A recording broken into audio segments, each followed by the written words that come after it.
Diyos marhay na aldaw sa indo mga agta.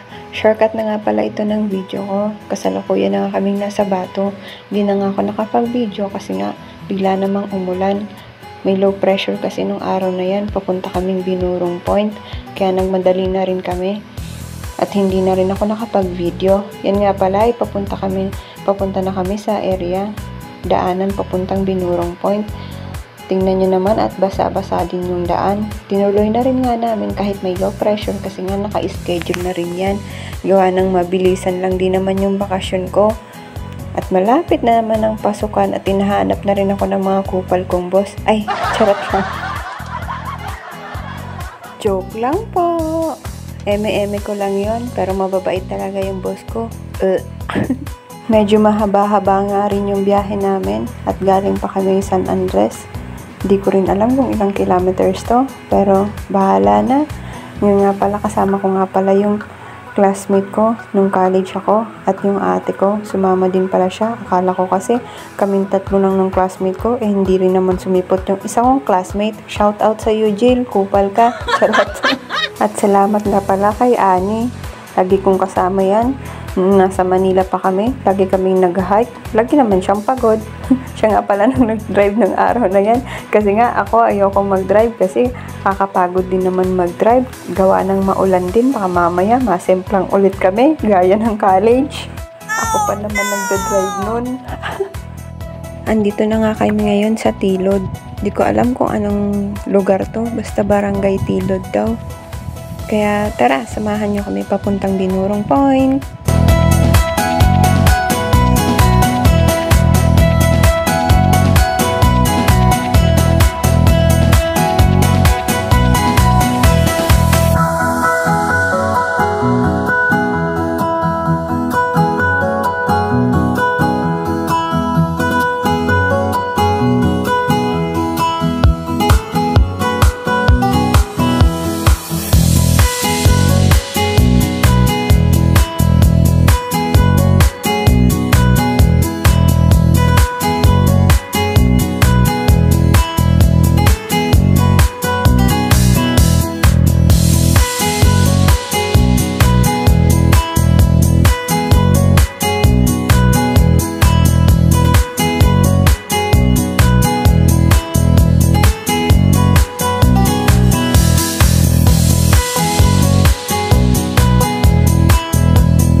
So yun nga guys, malapit na tayo dyan sa papuntang Binurong Point, yung spot na kukuha tayo ng tour guide. Then mag-ingat po tayo doon sa mga curve lane, katulad po niyan may biglang sumulpot na truck. So mag-ingat po tayo kasi gawa ng yung mga daan po dito is matatarik at may mga pakurbada po talaga. So yan, malapit na nga tayo dyan and eto na tayo sa Welcome Binurong Point. Yan, magpa-picture po kayo dyan. And sa spot na po yan is nandyan po yung pagkukuhanan natin ng tour guide which is 6 person for 500 pesos. And may entrance fee po sila na 10 pesos. Pero isasama na rin po nila yung Puraran Beach and yung isa pang falls. Kaya 30 pesos lahat para hindi na po tayo mag-entrance dun sa Puraran and dun sa falls. Kasi bibigyan tayo ng ticket, yun na po yung ibibigay natin dun. So, yun nga guys. And yan po yung tour guide namin, si ate. So, dadaan muna tayo sa maliit na ilog. Grabe, sobrang lamig ng tubig dyan kasi nga gawa ng may low pressure kaya sobrang lamig ng tubig. And tatawid tayo dyan. So, by the way guys, ayan, mag-ingat po tayo dyan sa mga bato kasi nga wala pang masyadong magandang daan. So, yung mga bato muna yung aapakan natin. At yung magandang tsinelas po yung gamitin natin. Ano bang ginagawa mo? Kakalabanin yata yung orago nito Ay, day ini mapadaog sa imo, huna mo. So, yun nga. Nabanggit ko nga dyan na magchinelas po tayo, yung magandang chinelas, yung madikit po sa bato, gawa ng puro bato talagang apakan natin at basa. Kasi may parang falls na umaagos po dyan. So, yan. Kaya dapat yung magchinelas tayo or sandals na pwedeng mabasa. So, yun nga. Tingnan nyo naman kung anong ginagawa ng ate ko dyan. At ba't kaya siya nagsapatos? Akala niya siguro pupunta kami sa party. Tingnan nyo guys Kasi nakasapatos yung ate ko dyan. Ewan ko ba kung anong naisip niya. At nagsapatos pa talagang walang iyang yan. excuse me, day man kami makibaili. Ano daw ta nagsuro sapatos pa. So, yan nga pala si Ani, yung friend ko from San Miguel. Shout out. Yun. Naghahanap po yan ng boyfriend. Charot. So, yan yung ate kong nagsuro sapatos. Ano daw ang naisip kanta nagsuro sapatos na hiling niyang mapunta kami sa kabundukan. O, diba? Tapos ngayon ayaw niyang putikan yung sapatos niya. Nako, agta talaga. So, basta yun. Punta na po tayo ng pantungkod kasi nga medyo malala dyan yung mga putik-putik at yung mga bato-bato medyo madulas.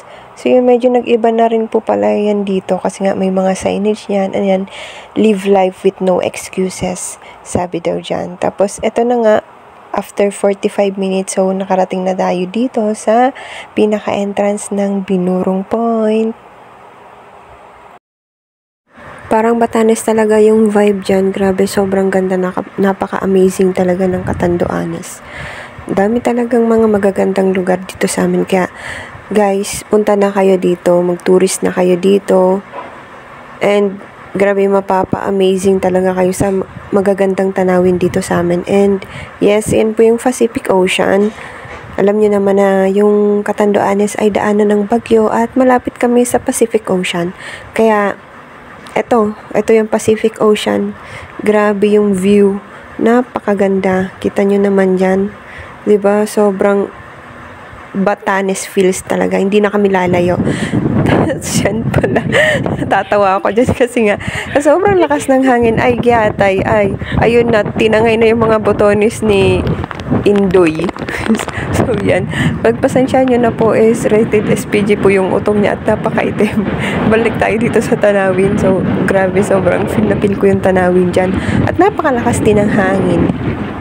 Ay nga, gawa ng may low pressure. Ayan, nabutong kami ng ulan at sumilong na lang kami sa mga puno-puno doon na maliliit para hindi kami mabasa. Pero tumila din naman yan. Grabe, yung fog talagang talaga naman, pag umulan talaga sa Catanduanes ay huna mo talaga, sige, bagyo, ay ginoo.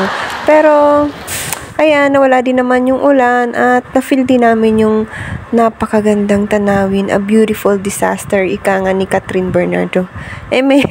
Tapos, ayan, diba? Sige, ala, Inday, sige, pil na namang turo-taribong ka dyan, hanggang tangaying ka dyan, diba?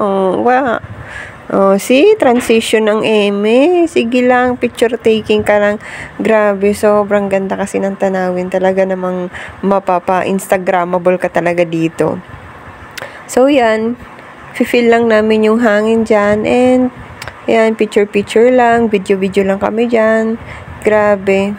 Eto, bigyan natin ng music si ate para naman ma-feel niya yung, pag eme-eme niya.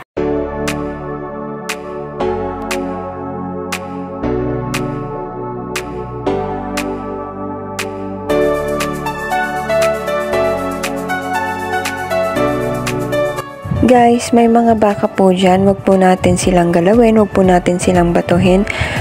Kumakain lang naman po sila ng damo at hindi naman po tayo hahabulin ng mga baka na yan. So, kaya na lang po natin sila dyan. Kung gusto nyo pong kumain ng damo, pwede naman po. Charot. Yan, yung magandang tanawin ng Binurong Point. And yung iskinita na po na yon, maliit na yan, pwede po tayong pumunta dyan. Magpasama na lang po tayo sa ating mga tour guide para po maingat po tayong makarating dyan. And cargo po kasi tayo nila just in case na may mangyaring masama po sa atin. Kaya magpasama po tayo sa tour guide natin kasi sila po yung mga nakakaalam dyan. Andyan, napakaganda ng tanawin talaga. Sobrang lakas ng hangin at tumila na rin po yung ulan. Alam nyo ba guys na na-feature na ang Binurong Point sa KMJS or Kapuso Mo Jessica Soho? Yes po, pumunta na rin po sila dito. And pumunta rin po dito yung biyahe ni Drew. Check nyo na lang po sa kanilang YouTube channel. Marami na rin pong artistang pumupunta dito. Nagsushoot din po sila dito. And gumagawa po sila ng event dito. Alam ko pumunta na dito si Paulo Contis, Joros Gamboa, tapos yung kumanta ng alam nyo na yon, si Juan Carlos, the only one, So yun, pumunta na rin po siya dito. Marami na rin po talagang artistang pumupunta dito sa amin. And may mga travel agency na po na pupunta dito sa Catanduanes. Search nyo na lang po sa Facebook or kaya search po kayo sa Google. May lalabas po yan dyan. Kung hindi po natin afford yung Batanes na which is 30 to 35,000 na makakapunta na tayo ng ibang bansa.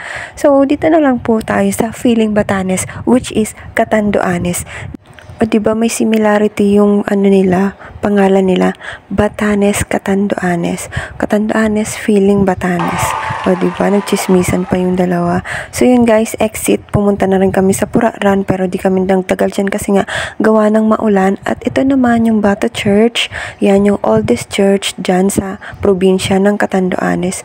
At hanggang dito na lang ang aking vlog. Salamat sa panonood. Please subscribe to my YouTube channel, share these videos, and click the notification bell. Bye-bye!